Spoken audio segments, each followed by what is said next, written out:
You're welcome. In a recent devastating incident, an explosion in Ibadan, the Oyo State capital, as you've been hearing in our news bulletins, has left that city and indeed the entire country of Nigeria in shock. That devastating explosion that shattered lives and shook the nation has finally yielded a lead, according to the government of Oyo State. They claim that they have identified the company that stored the explosives which caused Tuesday night's explosion, which reports say occurred on Dejo Oyelese Street in Adeyi or off Adeyi Avenue, Old Bodija, Ibadan. Even though we are still trying to piece that together, because if you look at the map, it shows you another street. But the government is promising justice for the victims. You can see the footage there. A lot of big buildings affected. Those far from the epicenter, some of them pulled down. And of course, you have a lot of buildings outside that estate also affected. We're asking, what will justice for the grieving families and the injured survivors, what would it look like? What should the expected outcome of the investigation be? Now, before I invite my guests, let's delve into the details of this incident and its potential ramifications, both for the political, arena, social life, and general security in Nigeria. Our guest tonight, political scientist and public affairs commentator Deji Omoshola. And of course, we have Olufemi Lawson, Executive Director, Center for Public Accountability. Gentlemen, it's good to have you on the program tonight. It's a pleasure. Thanks for having me. All right. I want us to look at the videos again, and let's just look at those videos we just played right now, starting with the one that shows the hole, the crater that was caused by the explosion. And let's just make some observations from that footage. As we can see, there's an aerial view, courtesy James Igbasa. This is an estate in Bodija, Ibadan. Now, if you check this out, you can see that that's the epicenter right there, where the hole is. And there was the explosion that created that crater. The governor of Oyo State says a company owned by foreigners that is into illegal mining stored explosives there.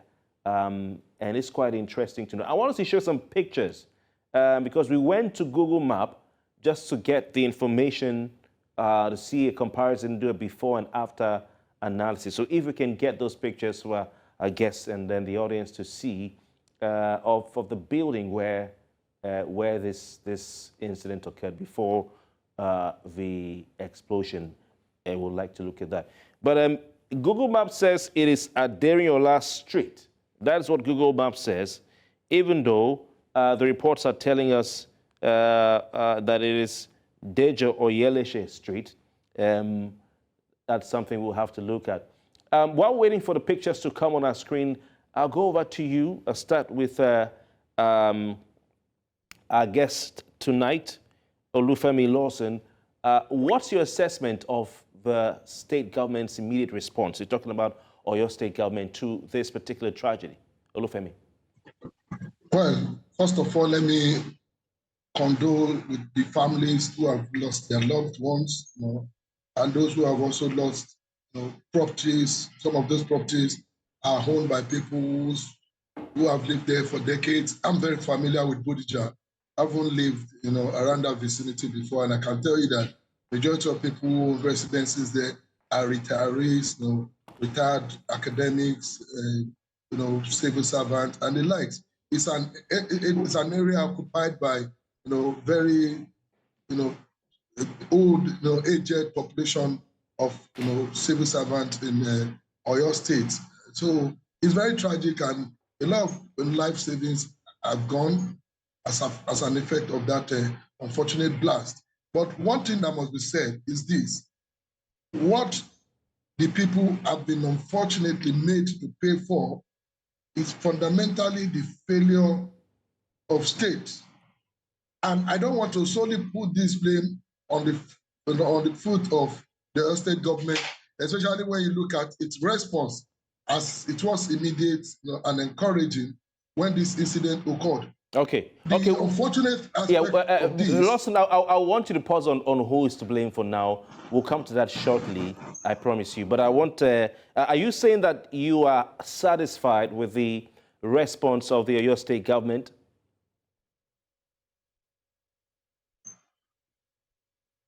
Lawson, are you there, please? Yes, the response of the Oyo State government has been impressive, especially when you look at how quick it was for the government to mobilize, mercenaries and whatever to evacuate those that are still on the ground during the day. And the fact that the government was quick to identify, the individuals and companies responsible for that unfortunate incident.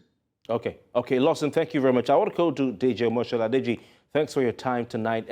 Your assessment, will you agree with Olufemi Lawson, who says the government was really quick to respond to this incident and also quick to identify those behind it? Well, I agree with my co-panel that government has been swift to respond, and the response of the government itself has not been that bad if we are to judge by Nigerian standard. If we are to judge by assessment, if we are to judge by when similar events happen in other states across the country, then the Oyo State government have not done bad. But if we are to go beyond Nigerian borders to compare with other climes and continents, then I won't call the Oyo State government a pass mark. The reason is that it is not for government to be reactive.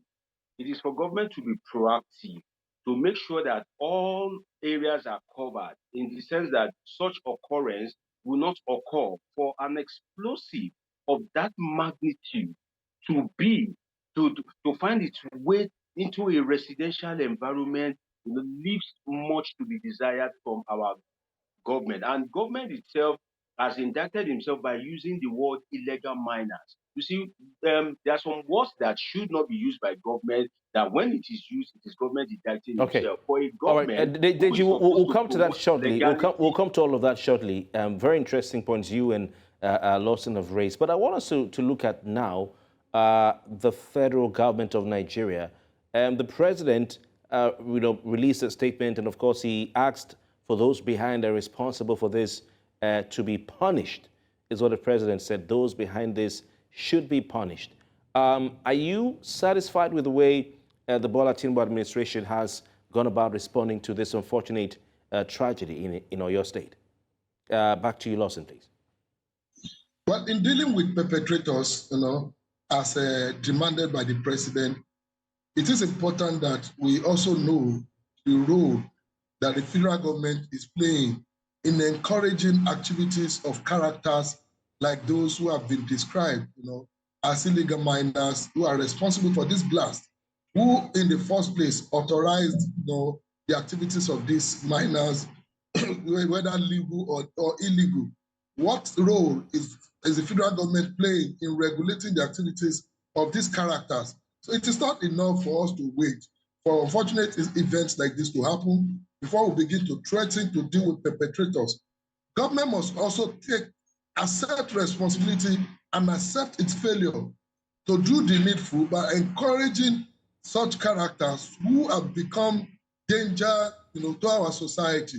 So beyond the fact that the federal government has shown willingness to deal with the perpetrators of this unfortunate incident, the government must also go beyond that and own up to its own failure by, allowing such, elements to have existed within our society in the first place, because activities of minors are regulated by the federal government. All right.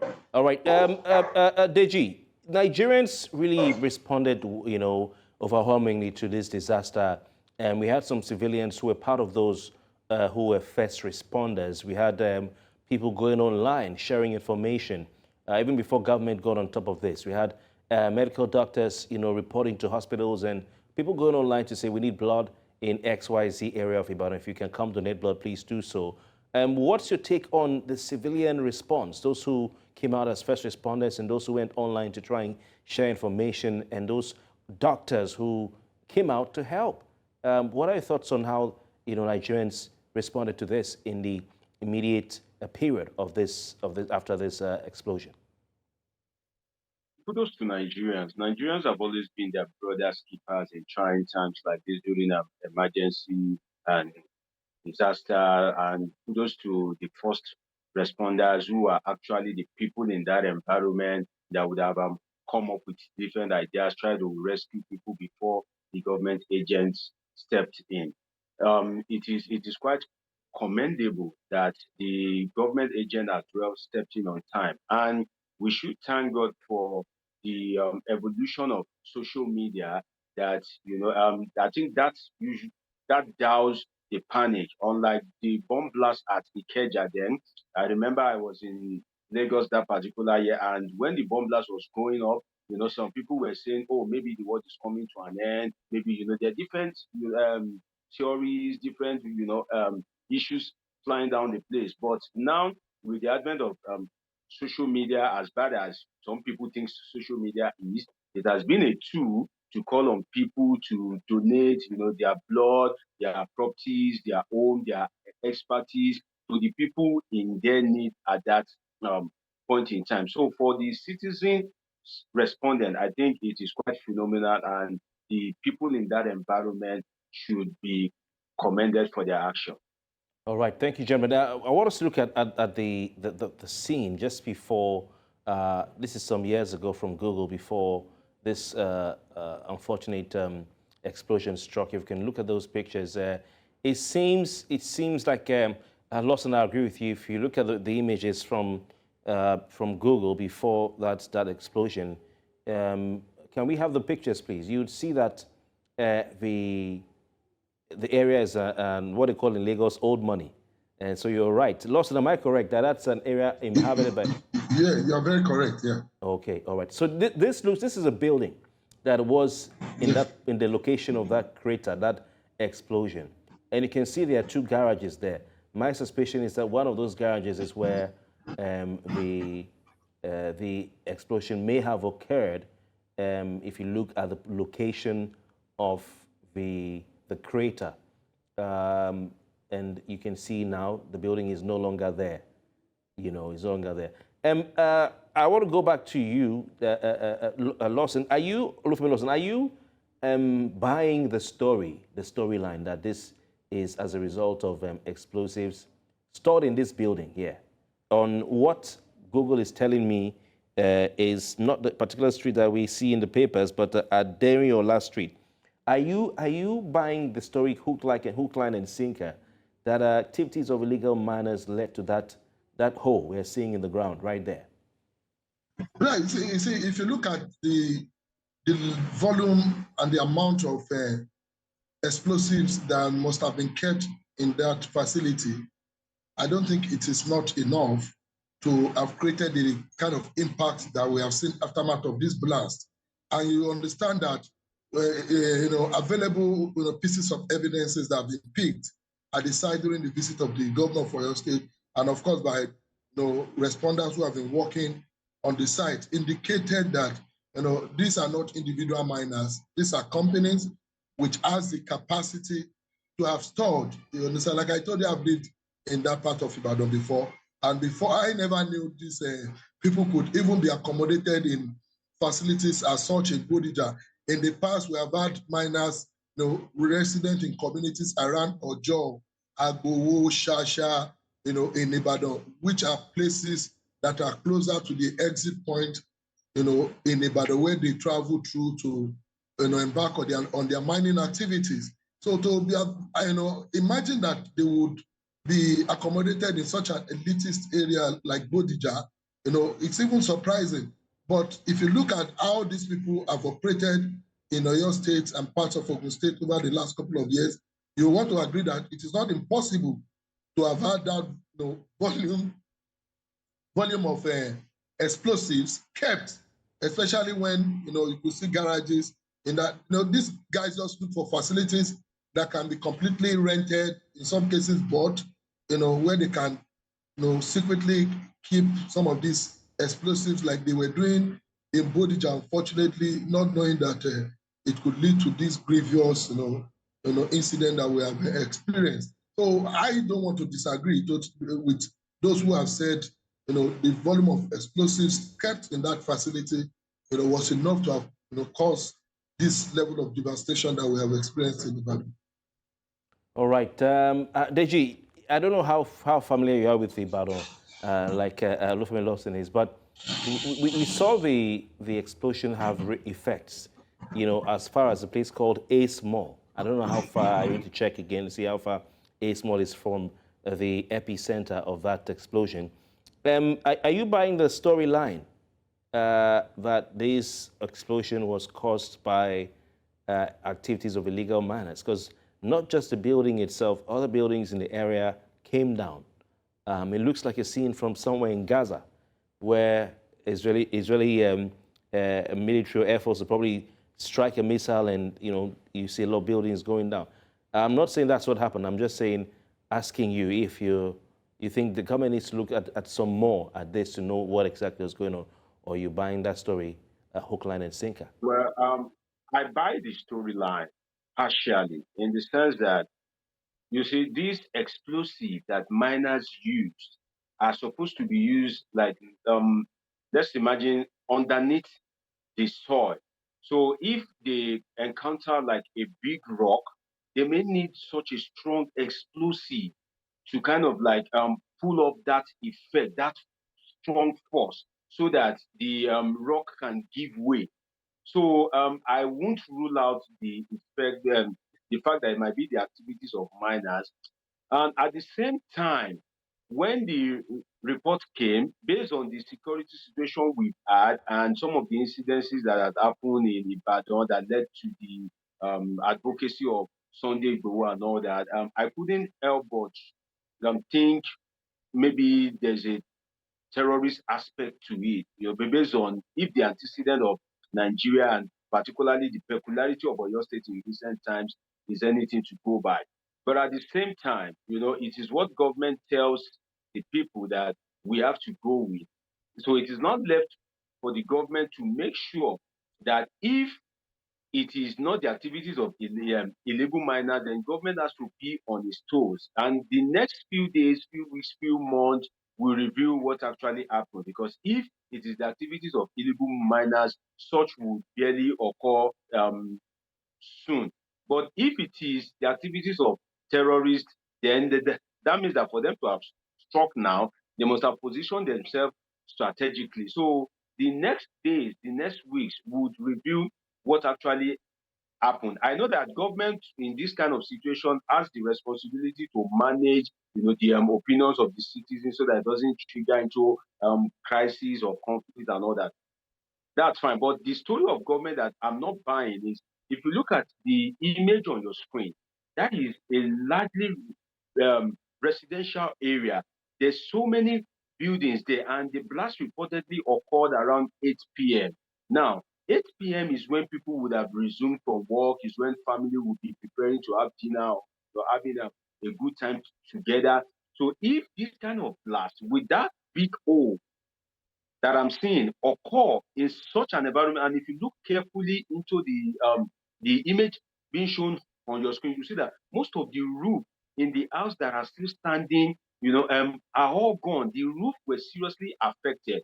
So I don't buy the story of government that less than 10 people died and 70 people were affected. Well, I think it's just a lyrics on the part of government trying to manage the crisis. But if something of this magnitude occurs around 8 p.m. in a residential area where there are lots of buildings and there are occupants in that particular area at that 8 p.m., you can imagine the magnitude of loss, not in terms of properties now, but in terms of life, which is the ultimate loss, because it can't be regained. So I don't buy the story Deji, thank you so much. I'm sorry to interject. We have to go for a quick commercial break. But you've raised the question about the death toll. Government said 2. Since the day this happened, it had been on 2 till yesterday. They said 3. Though one newspaper said 10. That was 2 days ago, so we don't know what's going on. But we'll go for this commercial. When we come back, we'll take your thoughts on that aspect of this conversation.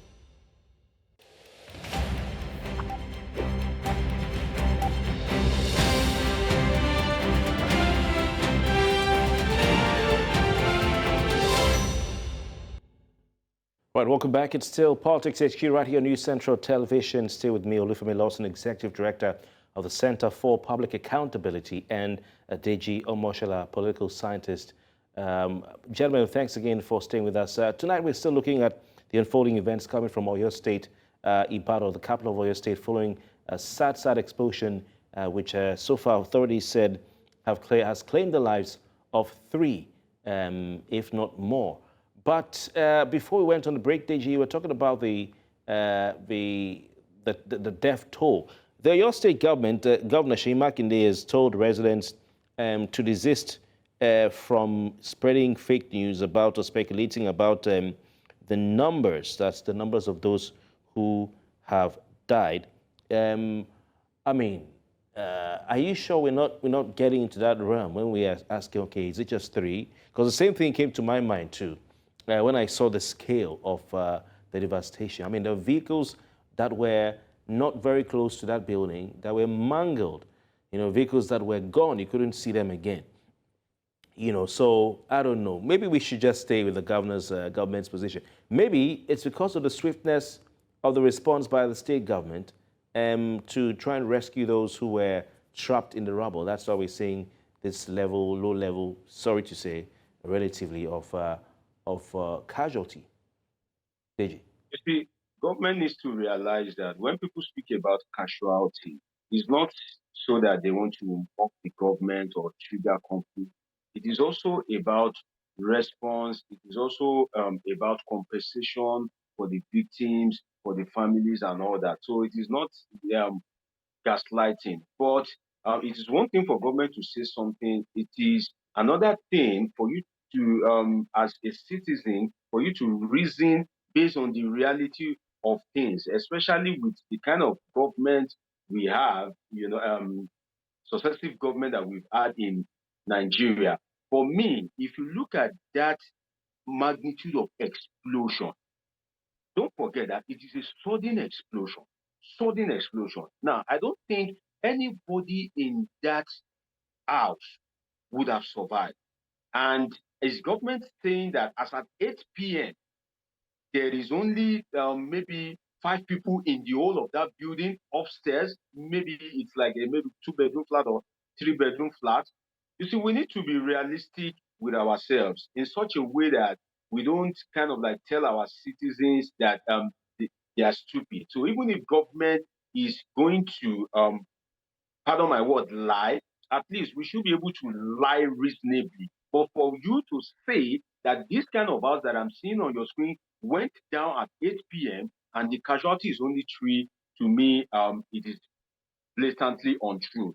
So what I think government should do is not to try to manage the figures, but to try and look into how such things will not occur again. You see, government has given the normal, usual response that we witnessed in Nigeria over the years. The emergency and other security agencies will step in to manage the crisis, to see that people doesn't protest. The president would either visit, but most unfortunately, we have a president now that doesn't visit, crime scene. And even if the president visits, we'll get this promise: oh, the perpetrators will be brought to book. The perpetrators won't go unpunished and all that. Then after a while, nothing is heard again. Nobody is being tried in the court of law. By now, I think the DSS, the head of DSS in that environment should by now, be in detention or be sacked, because this is part of state security. Explosive cannot find its way into Deji, I want to bring in Olufemi Johnson here. Sorry to interrupt you. We'll come back to Olufemi Lawson. Thank you, Deji. You made a point, Deji, which I want Olufemi to respond to as well. He said that he looks at devastation there. We've looked at the aerial footage. He said that, you look at the time that this explosion occurred, between 7 and 8 p.m., where people will probably be back home, and he's questioning the death toll. Olufemi, what's your take on this?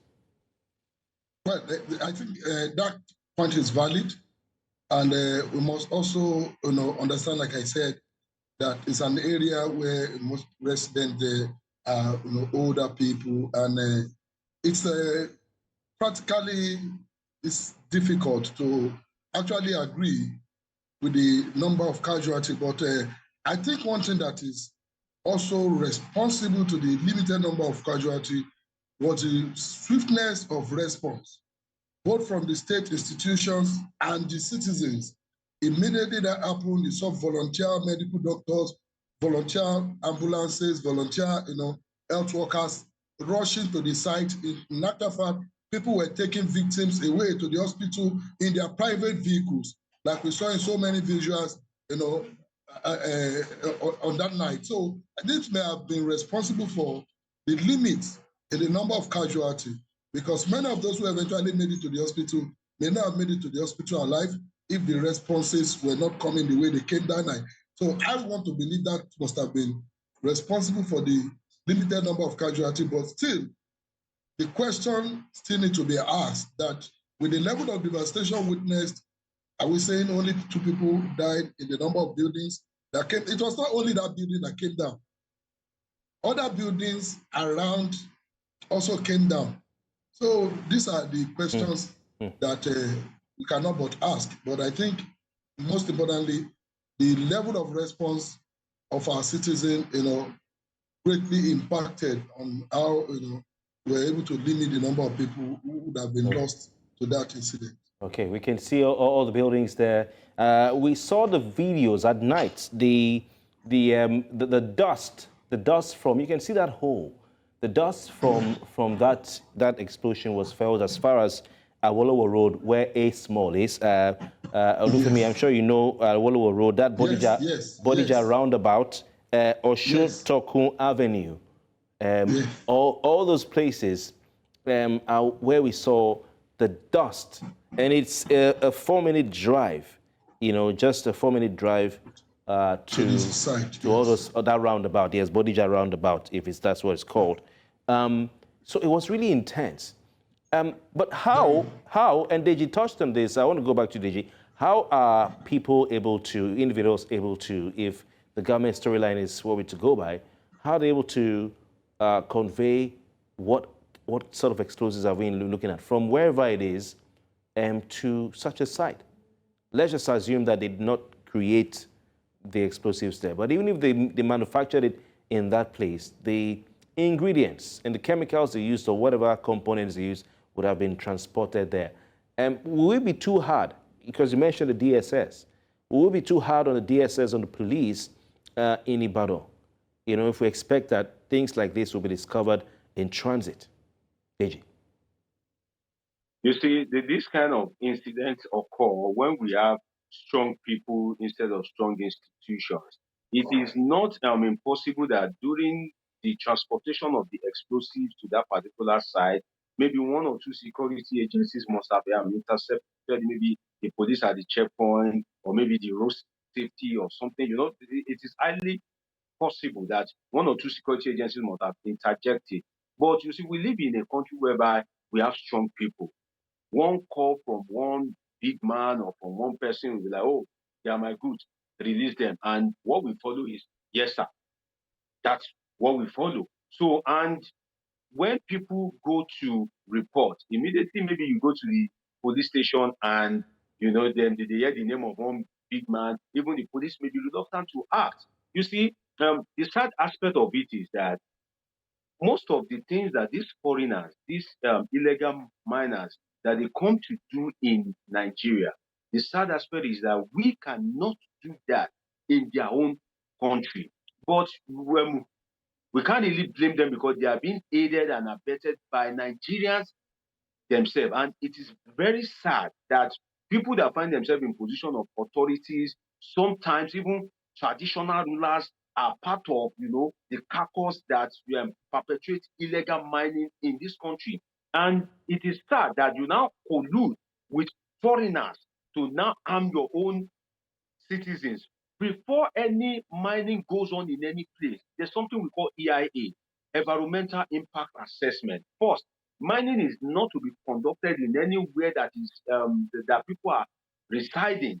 And even if it is to be conducted, there will be series of EIAs, Environmental Impact Assessment, to assess that, okay, if we do this, what is the impact of this on the lives and property of the people? So we have people in government that are only after their family, they are only after themselves, they are only after their pockets, and the citizens are just left to survive on their own. And the thing is that at the end of the day, those behind it may be apprehended, the foreign miners may be apprehended.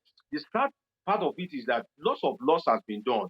Government may arrest them and ask them to pay humongous amount of compensation. Now, the government of the citizens of that country may step in and negotiate compensation with the government. The worst part of it is that government may eventually collect that millions of dollars compensation and won't get back to those affected. We've seen that a lot of times in this country, that at the end of the day, once the matter dies down, the government would have forgotten that there are people in that environment that all their life savings, all what they've worked for in their life is that building that has gone down. There are people in that environment that it is cooperative money that they use to buy their car. There are people that have lost breadwinners. There are people that have lost valuables that all their life depends All on right. that particular Okay. locality. But Deji, thank you. Deji, I mean, I want to bring Olufemi at this point. I mean, tragedies occur even in countries that we look up to as far as high standards are concerned, as far as very high security is concerned. I mean, who ultimately bears the blame for this tragic tragedy?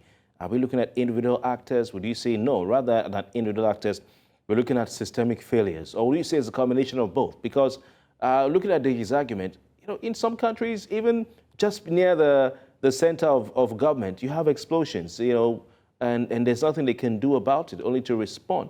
So are we being too hard on the Nigerian government and security agencies?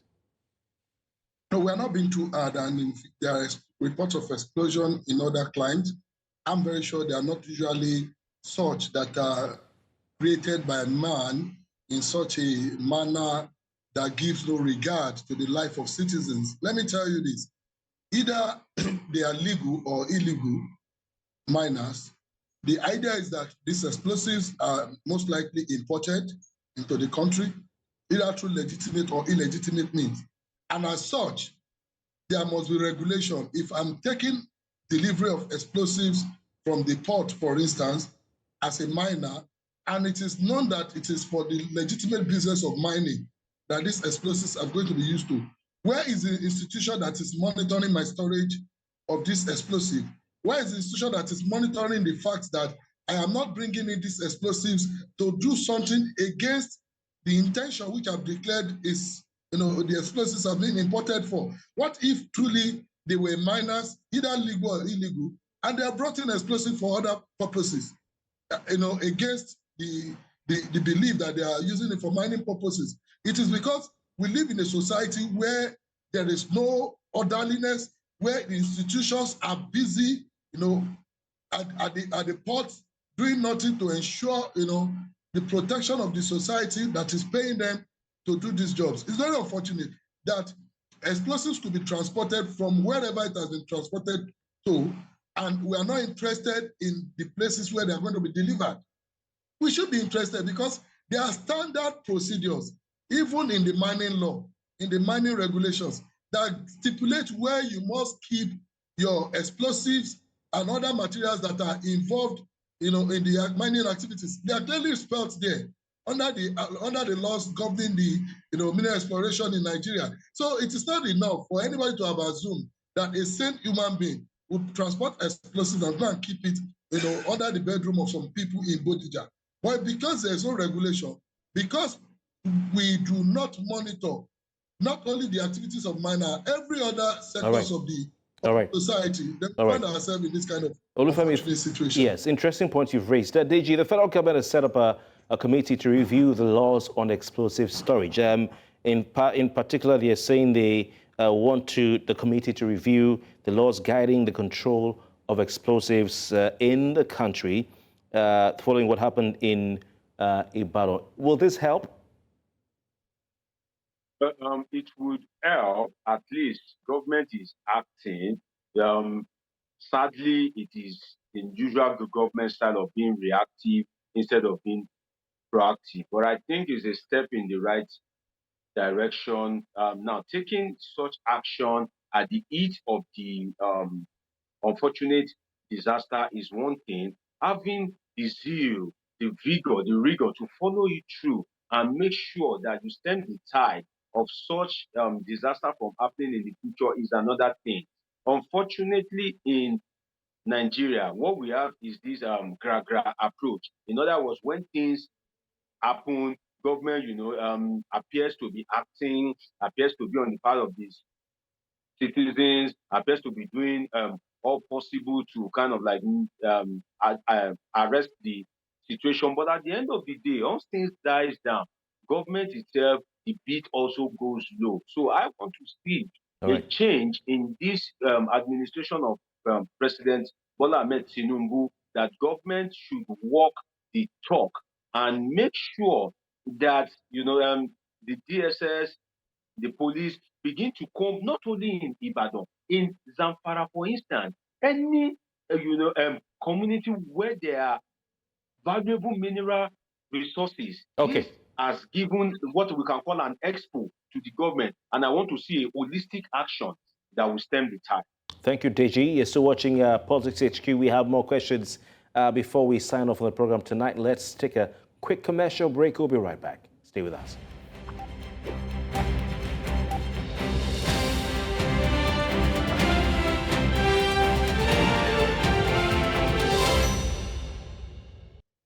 Welcome back. Still looking at the updates and developments coming from Ibadan, the Oyo State capital, where we're told, the rescue efforts are still on following that explosion, which the state government says was caused by, persons involved in illegal mining activities who stored explosives in the building there. We've looked at the videos, we've looked at the pictures, even had a chance to look at what that area looked like before the explosion. Courtesy Google, look at the hole in the ground. People are asking what sort of explosive device could have caused such a hole, such a crater, and could have had reverberations far from the epicenter, all the way down to Awolowo Road, where you have A Small and the Bodija roundabout. 16-minute walk from where this explosion occurred. Buildings around the area brought down. It must have been really powerful. Cars ripped apart, mangled. You can't even see those cars. One wonders what sort of explosive device or devices may have been at play. Now, I mean, I don't know, but I feel that, gentlemen, that we have a long way to go to really have proper forensic and disaster response structures put in place. Because if we're looking at improvised explosive devices, and this is what probably the forensic people will be able to tell us, you do not know what was used to make those IEDs. If we're looking at some sort of dynamite, I don't know if they are certain, you don't know what was used, and there are chemicals sometimes involved in these things. And what we see in other parts of the world is when they cordon off the area, the people who go in there were kitted in protective gear, with devices to try and know if there's any trace of any chemical that is harmful to humans. So I don't know. I want to go back to you, Olufemi Lawson. What are your thoughts on this? A lack of strategic, scientific, forensic, measures and technology and know-how to be able to tackle such things. Even the governor went there. I didn't see him wearing a mask.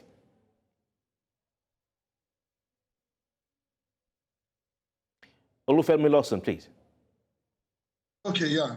The idea is that we cannot, everything we have heard about the cause of this explosion, particularly, the assertion of the government that, they are as a result of the activities of illegal miners who were storing explosive devices in one of the buildings in the area. We must also be strategic to the extent that investigation needs to actually unravel the sorts of explosive devices that were involved in this. Are we even sure these are not just, dynamite and some other commonly used, devices by the mining companies that are responsible? So I think there must be detailed forensic investigation into what has happened beyond, because the governor or whoever may not have knowledge of, whatever is responsible in terms of formula for, that kind of level of devastation that we witnessed as a result of that explosion. So I would suggest that that site must still be protected as much as possible, to the extent that experts are brought in to actually determine the real nature of explosive devices that are involved in this, the caliber of explosive devices that are involved, and the volume that must have been kept in that house. Who says there are no other buildings around where such characters are also keeping this kind of devices? So these are the issues that must be determined by experts, who I think the government must bring on board in determining the real cause and, of course, the effect of that unfortunate incident.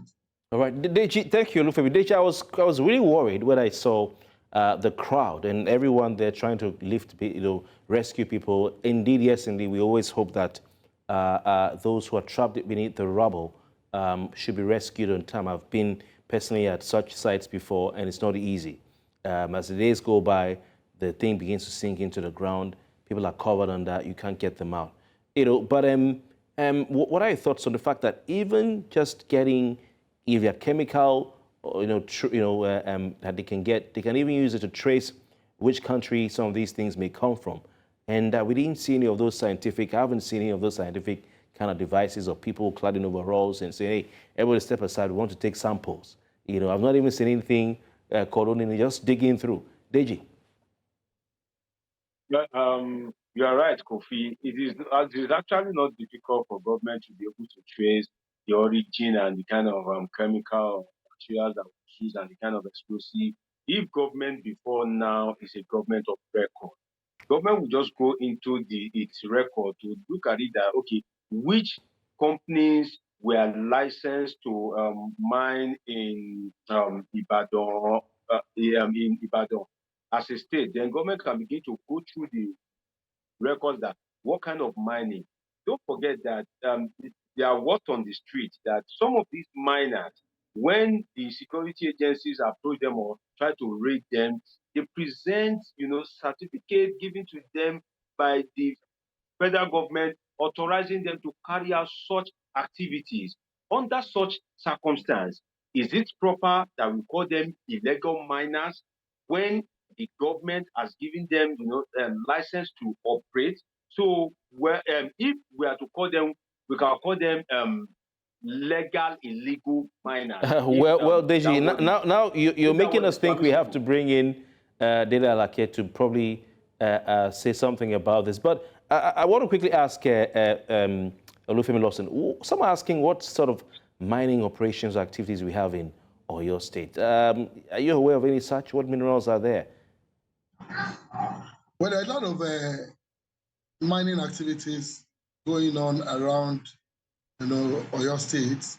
Particularly, when you go to places around Oyo North, places that are referred to as the Okegun area of Oyo State, Igbeti, where there are places where there are limestone and some other mineral resources, even gold, that are explored in parts of Oyo State. There are also quarry activities coming into Oyo State from the Ogun State axis, and all these are, undertaken by people, like you said, who are licensed by the federal government. The states, as they had, do not even have control over the activities of these miners, despite operating on the soil of the state. And this is one of the problems with this system we are operating. A minister can sit in Abuja, grant license to a Senegalese to come to Igbeti in Oyo State, to come and mine, and at the same time, because he has taken all authorities from Abuja, he can get a house in Bodija and begin to endanger the life of our citizens. All right. This is because the defect in our structure that we keep talking about. The state should be able to control its resources to the extent that it can regulate activities such as the activities of these miners. So it's a purely defective system, and that is why authorities come from Abuja for somebody. So, like I said, there are a lot of mining activities going on around Oyo State, particularly in the northern part of the state, and these are mostly undertaken by foreigners who have spent a lot of time in that state in the past. Okay, that's quite interesting, gentlemen. it says a lot about how porous our system is. If you have foreign nationals, they can come and mine illegally in Nigeria and nobody knows about it, or the government doesn't stop them, then what does that say about our system? Gentlemen, it's been a pleasure having both of you tonight on this conversation. Omoshola Deji, political scientist, Olu Lawson, Executive Director, Center for Public Accountability. Thank you so very kindly for your time. We'll keep our eyes on this story. Thank you for having me. Right, then that's the size of our package. Many thanks for being a nice company right here on Politics HQ all through this week. My name is Kofi. Bartels will return next week with more of the latest in the arena of politics. Good night.